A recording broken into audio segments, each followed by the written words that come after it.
कहने का मसला है कि इमाम बुखारी ने अपनी बात पहुंचाई है रसूलुल्लाह तक। अगर हम उस बात को मान रहे हैं तो वो इमाम बुखारी की बात नहीं है ना, वो तो रसूलुल्लाह की हदीस हो गई। हमारे पास कुरान हदीस मौजूद है, हमें और किसी चीज की जरूरत नहीं है। इमाम बुखारी की भी हम वो बात मानते हैं जो हदीस से मिल रही है। कि तकलीद का मतलब होता है कि किसी मसले को दलील पर निगाह किए बगैर उसको मानना और उस पर अमल करना, इसका नाम तकलीद है। अब आप मुझे बताएं, इमाम आजम कोई मसला बयान करते हैं तो हम उसमें दलील नहीं मांगते। हमारे इमाम ने बयान किया, कुरान और हदीस में सराहत के साथ मौजूद नहीं है, इसलिए हम उसको जो है उस मसले को मान लेते हैं, उस पर अमल करते हैं। मोहम्मद मुनीर सवाल कर रहे हैं, सलमान भाई आप लोग हम पर तंज करते हैं कि हम लोग इमाम अबू हनीफा रहमतुल्लाह की तकलीद करते हैं, लेकिन आप लोग भी तो इमाम बुखारी रहमतुल्लाह की तकलीद करते हैं, तो क्या बेहतर नहीं होगा कि हम मिलकर इमाम अबू हनीफा की तकलीद कर लें, क्योंकि वो इमाम बुखारी से पहले आए थे और उनसे बड़े इमाम हैं।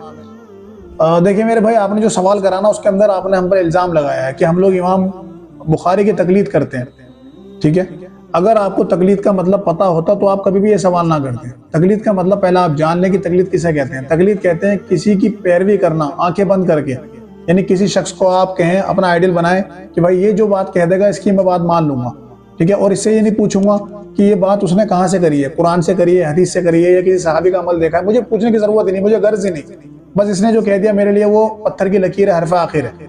ठीक है, इसे कहते हैं तकलीद। कि आपके इमाम ने कहा कि भाई ये काम इस तरीके से करना है, आपने उस तरीके से करना शुरू कर दिया। आपने कोई सरदर्द नहीं लिया कि भाई इमाम साहब ने ये कुरान की किस आयत से मसला खस कराया, हदीस से कराए, कोई टेंशन नहीं लिया, आप उसे फॉलो कर रहे हैं। बस आप कहते हैं मेरा ईमान मेरे इमाम पे मेरे लिए काफी है। ठीक है, तो ये मुकल्लिद की तारीफ होती है, तकलीद की तारीफ होती है। मुकल्लिद क्योंकि जाहिल होता है, उसके पास अपनी अकल नहीं होती, वो सब अपने इमाम पे डालता है जिसकी वो तकलीद कर रहा होता है। तो हम तो ऐसी तकलीद नहीं करते मेरे भाई। कभी आपने देखा है कि इमाम बुखारी कोई बात ऐसी हो जो हदीस के कुरान के खिलाफ हमने वो मानी हो? एक मसले में बताएं, और इमाम बुखारी नहीं किसी की भी बताएं कि कोई मुहद्दिस की कोई ऐसी बात हो जो कुरान और हदीस से टकरा रही हो और हम उसे मान रहे हो कि नहीं फला मुहद्दिस ने कही है, हम क्योंकि इन्हें फॉलो करते हैं इनकी बात मानेंगे। ठीक है, तो आपको पता ही नहीं कि हम लोग क्या करते हैं मेरे भाई। हम लोग रसूलुल्लाह की इताअत करते हैं और इमाम बुखारी की वो बातें मानते हैं जो वो अपनी हदीस के अंदर लाए। और अपनी हदीस के अंदर ये नहीं कि उन्होंने खुद से कहानियां लिख दी, स्टोरी लिख दी, उन्होंने बाकायदा सनद पहुंचाई है अपने रसूलुल्लाह तक। ठीक है, अगर इमाम बुखारी कहते हैं कि नमाज का तरीका ये है, नमाज के अंदर ये दुआ पढ़नी चाहिए, नमाज के अंदर हाथ यहाँ बांधने चाहिए, नमाज के अंदर रुकू ऐसे करना चाहिए, तो इमाम बुखारी ने खुद से तो नहीं कहा ना। इमाम बुखारी ने अपनी सनद पहुंचाई है, चैन पहुंचाई है कि मैंने फला से सुना, फला ने उससे सुना, उसने उस सहाबी को देखा, सहाबी ने रसूलुल्लाह से सुना या देखा रसूलुल्लाह सल्लल्लाहु अलैहि वसल्लम को अमल करते हुए। जब वो हदीस जाके लिखी जाती है कि हाँ ये सही हदीस है, ठीक है, इसकी सनद जो है वो पूरी है, मुत्तसिल है, तो ये मसला है। ये नहीं कि इमाम बुखारी कहने से हम चल रहे हैं, इमाम बुखारी ने कहा ऐसा करना है और कुरान में मिल रहा है कुछ और मसला, हदीस में मिल रहा है कुछ और मसला, और हम इमाम बुखारी को फॉलो कर रहे हैं। ठीक है, जब आप कहते हैं अच्छा लगता है कि हाँ आप लोग तकलीद कर रहे हैं, तो ऐसा तो कहीं भी नहीं है।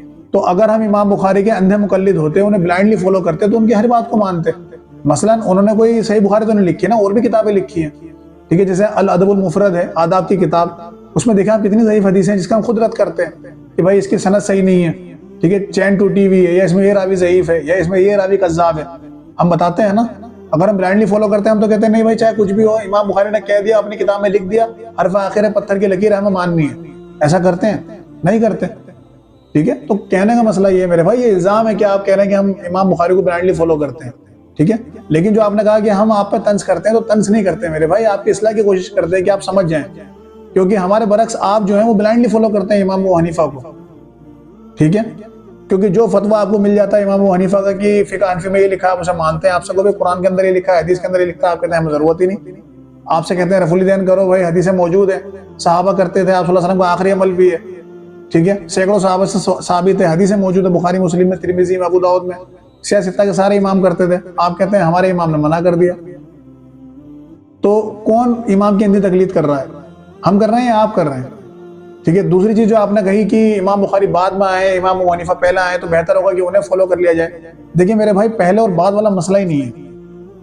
मसला ये है कि किसकी बात रसूलुल्लाह से मिल रही है। इमाम बुखारी ने बाद में आकर भी अपनी चैन जो है वो कनेक्ट कर दिया आप सल्लल्लाहु अलैहि वसल्लम से। ठीक है, अपनी सनद रसूलुल्लाह तक पहुंचाई है और किताब लिखे गए हैं बाकायदा, सही बुखारी, उसके अंदर हदीसें मौजूद हैं।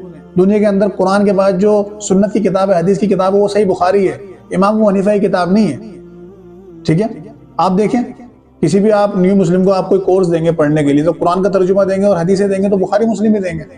क्या उसे फिक़ह हनफी देंगे कि दुर्र मुख्तार, रद्दुल मुख्तार और ये कदूरी ये सब पढ़ो? ये सब तो नहीं देंगे ना।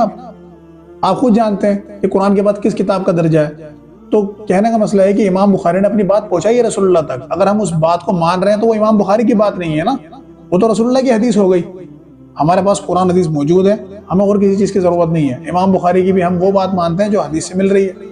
बाकी उनकी कोई इनफरादी बात है, वो कहते हैं कि भाई मैं ये कह रहा हूँ, वो हुज्जत नहीं करती। अगर वो कुरान हदीस के मुवाफिक है तो हम मान लेंगे, नहीं है तो हम उसे दीवार पर मार देंगे। वो खुद इमाम भी ये कह गया कि हमारी कोई बात कुरान हदीस के खिलाफ उसे दीवार पर मार दो, हमारी पैरवी मत करो। पैरवी उसके करो जिसकी कब्र मदीना में है, यानी आप सल्लल्लाहु अलैहि वसल्लम की, क्योंकि निजात का रास्ता वही है जो अल्लाह और उसके रसूल ने बताया है। ठीक है, कलमा हमने रसूलुल्लाह का पढ़ा है मेरे भाई, ला इलाहा इल्लल्लाह मुहम्मदुर रसूलुल्लाह। तो कैसे किसी और की तकलीद कर लें या पैरवी कर लें? हम इत्तबा करते हैं रसूलुल्लाह की। कुरान हमें यही कहता है अतीउल्लाह व अतीउर रसूल। तो अपनी इस्लाह करें, तकलीद छोड़ें, तकलीद हराम है। किसी के पीछे लगना कि उसके हर सही गलत बात को आप मान लें, इससे आप जहन्नुम में चले जाएंगे। वो इंसान तो बरी है, वो तो क्या गया कि मेरी बात को चेक करो, कुरान हदीस से मिल जाए तो ले लो वरना छोड़ दो, वो बच गया। इसलिए हम कहते हैं कि हाँ वो इमाम तो बरी है, ठीक है, लेकिन आप फंस जाएंगे क्योंकि आप उन इमाम को ब्लाइंडली फॉलो कर रहे हैं और उनके चक्कर में आप जहन्नुम में चले जाएंगे। तो अल्लाह ताला से दुआ है कि हम हक बात कहने, सुनने और अमल करने की तौफीक अता फरमाए। आमीन। व आखिरु दावाना अनिल हम्दुलिल्लाहि रब्बिल आलमीन।